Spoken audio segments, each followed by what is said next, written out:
ইসরায়েলের সঙ্গে সংঘাতের পর থেকেই গুপ্তচর ধরতে অভিযান চালাচ্ছে ইরান। সম্প্রতি গুপ্তচর বৃত্তির অভিযোগে একজনের মৃত্যুদণ্ড কার্যকর করেছে তেহরান। তার বিরুদ্ধে অভিযোগ, সার্ভার রুম ও নিরাপত্তা কেন্দ্র থেকে তথ্য সংগ্রহ করে ইসরায়েলি চালকদের কাছে সরবরাহ করত।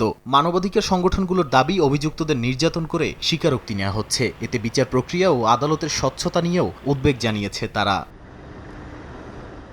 এদিকে ইরানের তেল বিক্রির বিরুদ্ধে নিষেধাজ্ঞার মাত্রা বাড়িয়েছে যুক্তরাষ্ট্র। দেশটির অর্থ দপ্তর বলছে, ইরানের সামরিক কর্মকাণ্ডের তহবিল, স্থানান্তর ও তেলের বিক্রয়ে জড়িত কয়েকজন ব্যক্তি ও প্রতিষ্ঠানকে নিষেধাজ্ঞার আওতায় আনা হয়েছে। এ পদক্ষেপে তালিকাভুক্ত ব্যক্তি যুক্তরাষ্ট্রে থাকা সম্পদ হারাবে। এমনকি মার্কিন নাগরিক ও কোম্পানিগুলো তাদের সঙ্গে ব্যবসা করতে পারবে না।